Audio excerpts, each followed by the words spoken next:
And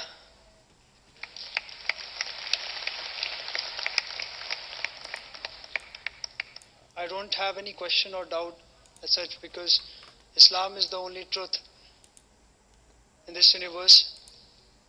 But I just need one permission or one clarification. I would say that previously I was working in a banking sector, and the sources of income that bank earns is on interest, and there are other sources of income.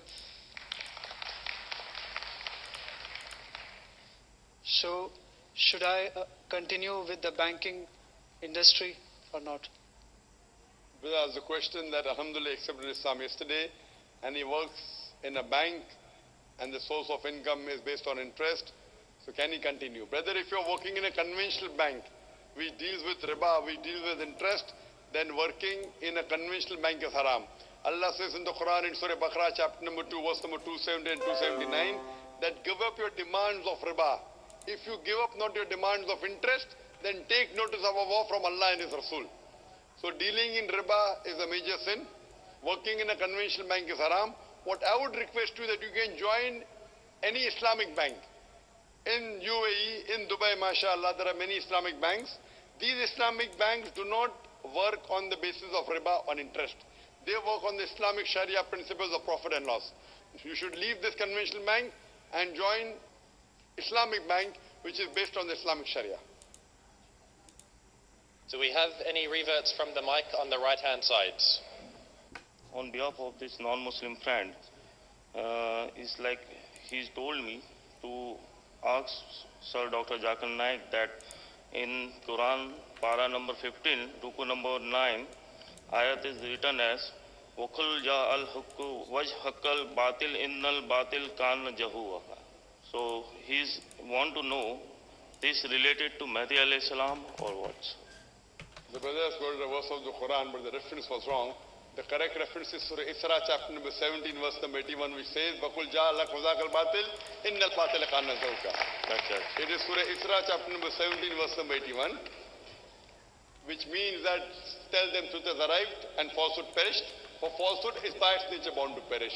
Is it talking about Mahdi alayhi salam is your question? Yeah, advent of This verse is only talking that whenever truth is hurled against falsehood, falsehood perishes.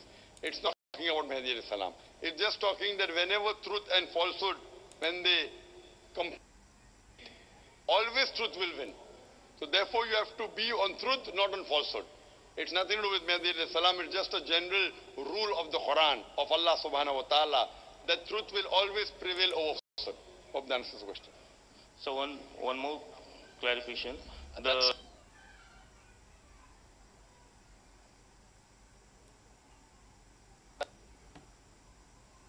Brother, just enough for now. Unfortunately, we're running out of time. So we'll go to the sister's mic on the right-hand side. This is a question from a revert sister who doesn't want to come on the mic, but she wants her answer. She says that she has become a Muslimah, but her in-laws does not really practice Islam completely. And since she does try her best to learn Quran, and she prays 5 times, and she tries to follow other things about Islam, she's a keen learner. So sometimes she's not accepted by her in-laws, and they don't treat her very well. How should she deal with this? It asked a question that a revert sister accepted Islam, but after she got married, the in-laws don't practice Islam, and when she practices Islam, they don't treat her well. Sister, the same thing as I mentioned, anything against Quran and Sunnah she should not follow, because the allegiance to Allah and His Rasul is much before than allegiance to the in-laws. In this, whenever any of your relatives tells you to do a thing which is against Allah's commandments or the beloved Prophet's commandment, you don't follow them, other things you can follow. So here with hikmah she should convey the message, and she should try and make her in-laws better Muslim than what they were before. Hope that answers the question.